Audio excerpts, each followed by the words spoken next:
ఏకగ్రీవంగా ఎన్నికయ్యారు. నేడు స్పీకర్గా పదవీ బాధ్యతలు స్వీకరించనున్నారు ఆయన. అయితే అయ్యన్న పాత్రుడు తరపున కూటమి నేతలు నామినేషన్ దాఖలు చేశారు. నామినేషన్ కార్యక్రమంలో డిప్యూటీ సీఎం పవన్ కళ్యాణ్, మంత్రులు నారా లోకేష్ పాల్గొన్నారు. నామినేషన్ల ఉపసంహరణకు గడువు ముగిసింది. అయ్యన్న పాత్రుడు మాత్రమే నామినేషన్ వేయడంతో స్పీకర్గా ఆయన ఏకగ్రీవమయ్యారు. ఇవే తనకు ఆఖరి ఎన్నికలు అని చెప్పేస్తున్న అయ్యన్నకు కెరీర్ చివర్లో అత్యున్నత పదవి లభించింది.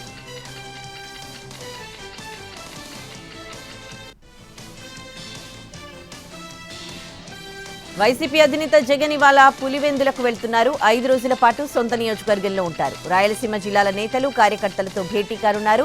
ఓటమిపై విశ్లేషించనున్నారు. కార్యకర్తల నుంచి ఫీడ్బ్యాక్ తీసుకోనున్నారు. పార్టీ పటిష్టతపై చర్చిస్తారు. మరోవైపు ఈ రోజు స్పీకర్గా అయ్యన్న పాత్రుడు బాధ్యతలు చేపట్టనున్నారు. అయితే ఈ కార్యక్రమానికి వైసీపీ దూరంగా ఉంటోంది.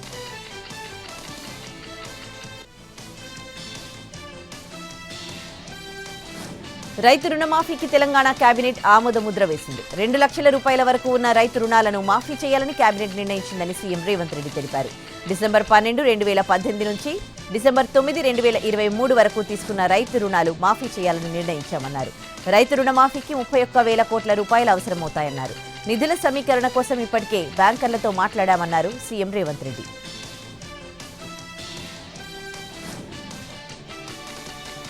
సీజనల్ వ్యాధులపై AP deputy CM Pawan Kalyan review చేశారు. 15వ ఆర్థిక సంఘం నిధుల మళ్లింపుపై అధికారులను నిలదీశారు. స్థానిక సంస్థలకు ఇవ్వాల్సిన నిధులను ఎందుకు ఇవ్వలేదని అసహనం వ్యక్తం చేశారు పవన్ కళ్యాణ్. ఆర్థిక సంఘం స్థానిక సంస్థలకు చెందాల్సిన నిధులను సీఎఫ్ఎంఎస్ ఖాతాకు ఎంత మేర మళ్లించారో నివేదిక ఇవ్వాలని అధికారులను ఆదేశించారు.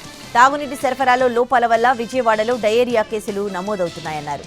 సీజనల్ వ్యాధుల కట్టడికి తగిన చర్యలు తీసుకోవాలని, వెంటనే కార్యాచరణ సిద్ధం చేయాలని డిప్యూటీ సీఎం పవన్ అన్నారు.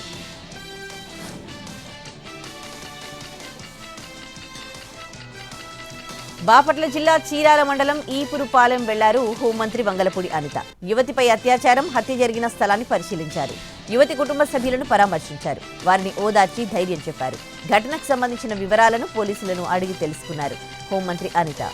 నిందితులను త్వరగా పట్టుకోవాలని ఆదేశించారు. బాధిత కుటుంబానికి అండగా ఉంటామని హామీ ఇచ్చారు.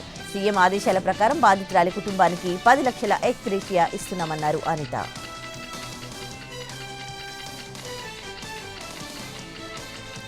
పటాన్చెరు బీఆర్ఎస్ ఎమ్మెల్యే గూడెం మహిపాల్ రెడ్డి ఇళ్లలో సోదాలపై ఈడీ క్లారిటీ ఇచ్చింది. మైనింగ్ వ్యవహారంతో ప్రభుత్వానికి 39 కోట్ల నష్టం కలిగినట్లు ఈడీ గుర్తించింది. మొత్తం 300 కోట్ల మైనింగ్ అక్రమాలు జరిగినట్లు ఈడీ అధికారులు వెల్లడించారు. పటాన్చెరులోని సంతోష్ శాండ్ అండ్ గ్రానైట్ సప్లైకు సంబంధించిన మనీ లాండరింగ్ కేసులో జూన్ 20న 10 ప్రదేశాల్లో సోదాలు నిర్వహించినట్టుగా ఈడీ పేర్కొంది. BRS MLA Gudem Mahipal Reddy brothers ఇళ్లు, క్వారీల్లో ఈడీ సోదాలు జరిగాయి. మైనింగ్ పేరుతో ఎమ్మెల్యే మహిపాల్ రెడ్డి, ఆయన సోదరుడు మధుసూదన్ రెడ్డి పెద్ద ఎత్తున అక్రమాలకు పాల్పడ్డారని ఈడీ స్పష్టం చేసింది. మహిపాల్ రెడ్డి సోదరుల బ్యాంక్ అకౌంట్లలో అక్రమ లావాదేవీలను గుర్తించామని, అక్రమ మార్గంలో సంపాదించిన ఆ డబ్బు మొత్తం రియల్ ఎస్టేట్లో పెట్టుబడులు పెట్టినట్లు ఎన్ఫోర్స్మెంట్ డైరెక్టరేట్ తెలిపింది. సోదాల్లో 19 లక్షల నగదు స్వాధీనం చేసుకున్నట్టు ప్రకటించింది ED.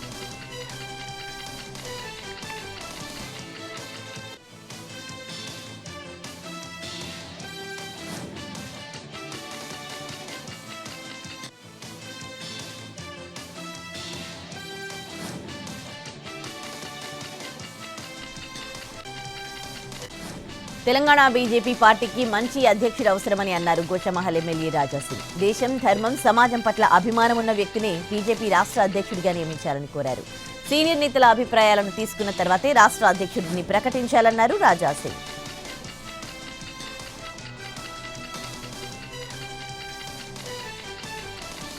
Hyderabad Suraram police station CI లంచం తీసుకుంటూ ఏసీబీకి పట్టుబడ్డాడు. ఓ కేసు విషయంలో ₹1,00,000 తీసుకుంటూ రెడ్ హ్యాండెడ్ గా దొరికాడు సీఐ వెంకటేశం.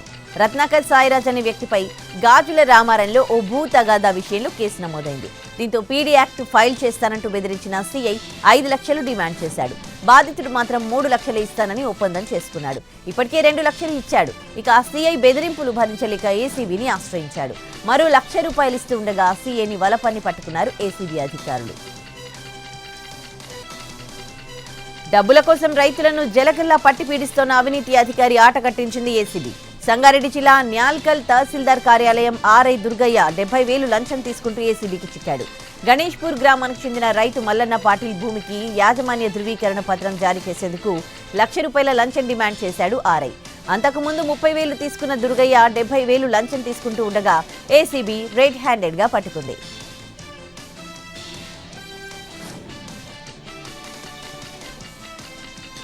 నంద్యాల మహానంది క్షేత్రం పరిసర ప్రాంతాల్లో మకాం వేసింది చిరుత. మళ్లీ మూడోసారి పార్వతీపురం టోల్ గేట్ వద్ద రోడ్డు దాటుతూ కనిపించింది. దీంతో భయాందోళనకు గురయ్యారు స్థానికులు. చిరుత గత వారం నుంచి ఆలయ పరిసరాల్లో సంచరిస్తూ 3 సార్లు కనిపించింది. చిరుత సంచారంతో అలర్ట్ గా ఉండాలని మైకుల్లో హెచ్చరిస్తున్నారు ఆలయ అధికారులు.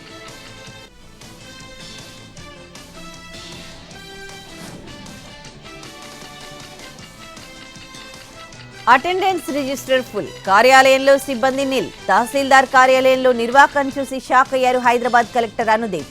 మారేడుపల్లి తహసీల్దార్ కార్యాలయంలో ఆకస్మిక తనిఖీలు చేపట్టారు కలెక్టర్. వెంటనే విషయం తెలుసుకున్న ఎంఆర్ఓ పద్మసుందరి కార్యాలయానికి చేరుకున్నారు. అయితే ఉద్యోగులు చెప్పిన సమాధానంపై అసంతృప్తి వ్యక్తం చేశారు collector. MRO Padmasundari record section అధికారి రవిని సస్పెండ్ చేస్తున్నట్లు ఉత్తర్వులు జారీ చేశారు.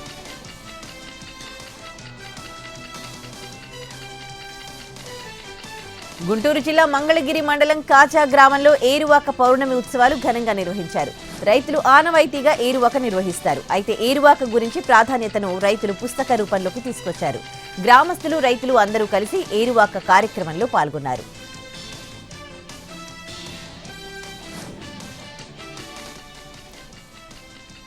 న్యూస్ ప్రోటెం స్పీకర్ విషయంలో కాంగ్రెస్ కావాలని రాద్ధాంతం చేస్తోందన్నారు పార్లమెంటరీ వ్యవహారాల శాఖ మంత్రి కిరణ్ రిజిజు. ప్రోటెం స్పీకర్ గా భర్తృహరి మెహతాబ్ నియామకం రూల్స్ కు విరుద్ధంగా జరిగిందన్న ఆరోపణల్లో నిజం లేదన్నారు. మెహతాబ్ 7 సార్లు ఎంపీగా గెలిచారన్నారు. సీనియారిటీ ప్రకారమే ఆయన ప్రోటెం స్పీకర్ గా నియమించడం జరిగిందని క్లారిటీ ఇచ్చారు కిరణ్ రిజిజు.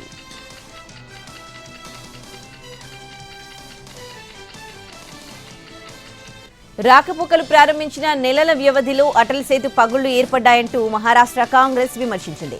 అటల్ సేతు పగుళ్లు ఏర్పడిన ప్రాంతానికి మీడియాను వెంట తీసుకెళ్లారు ఆ పార్టీ నేతలు. అటల్ సేతు నిర్మాణంలో అవినీతి జరిగిందంటూ ఆరోపించారు. అయితే ఇదంతా దుష్ప్రచారమని బీజేపీ ఎక్స్ వేదికగా స్పందించింది. అది సర్వీస్ రోడ్ అని, ప్రధాన వంతెనకు అనుసంధానించే భాగమని స్పష్టం చేసింది. చిన్నపాటి పగుళ్లను సరిచేస్తామని అటల్ సేతు ప్రాజెక్టు హెడ్ కైలాష్ గణత్రా తెలిపారు.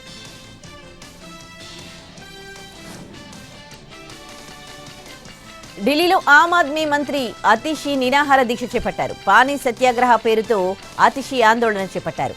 హర్యానా నుంచి తాగునీటిని విడుదల చేయాలని డిమాండ్ చేస్తూ ఆమె దీక్షకు కూర్చున్నారు. కేంద్ర ప్రభుత్వం జోక్యం చేసుకుని నగరవాసుల నీటి కష్టాలను తీర్చాలని అతిషి కోరుతున్నారు. బీజేపీ పాలిత హర్యానా ప్రభుత్వం ఢిల్లీకి దక్కాల్సిన వాటా నీటిని విడుదల చేయడం లేదని ఆరోపిస్తోంది. అయితే తన సొంత ప్రభుత్వంపైనే అతిషి నిరసనలకు దిగారని విమర్శించారు బీజేపీ ఎంపీలు. మరోవైపు తీహార్ జైలు నుంచి అతిషి దీక్షకు మద్దతు పలికారు సీఎం అరవింద్ కేజ్రీవాల్. ఆమె పోరాట పటిమను ప్రశంసించారు. సంచలనం సృష్టించిన పూణే పోషే కార్ యాక్సిడెంట్ కేసులో పోలీసులపై బాంబే హైకోర్టు ప్రశ్నల వర్షం కురిపించింది. యాక్సిడెంట్ టైంలో కార్ నడిపిన మైనర్ కు ఒకసారి బెయిల్ ఇచ్చి మళ్లీ కస్టడీలోకి తీసుకోవడం ఏంటని బాంబే హైకోర్టు పోలీసులను క్వశ్చన్ చేసింది. బెయిల్ వచ్చిన తర్వాత కూడా మైనర్ ను అబ్జర్వేషన్ హోమ్ లో ఉంచడంపై అతడి సమీప బంధువు ఫైల్ చేసిన హెబియస్ కార్పస్ పిటిషన్ ను ఫైల్ చేశారు.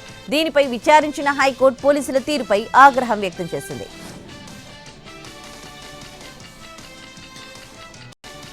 కొన్ని రోజులుగా తగ్గుతూ వచ్చిన బంగారం పుత్తడి ప్రియులకు షాక్ ఇచ్చింది. కాస్త నెమ్మదించిన కనకం మళ్లీ పరుగులు పెడుతోంది.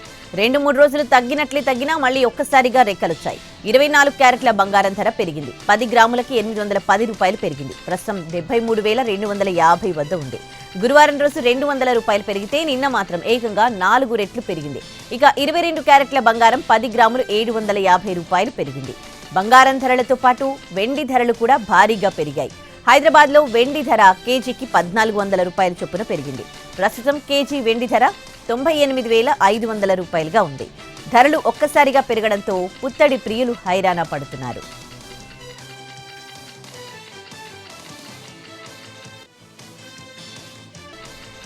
ఎండలతో భగభగ మండుతోన్న ఢిల్లీ వాసులపై వరుణుడు కరుణించాడు. వానలతో వాతావరణాన్ని చల్లబరిచాడు. దేశ రాజధానిలో వర్షాలు కురుస్తున్నాయి. దీంతో లోతట్టు ప్రాంతాలు జలమయమయ్యాయి. సూర్య ప్రతాపంతో అల్లాడిపోయిన ఢిల్లీ జనం వర్షంతో రిలీఫ్ అయ్యారు.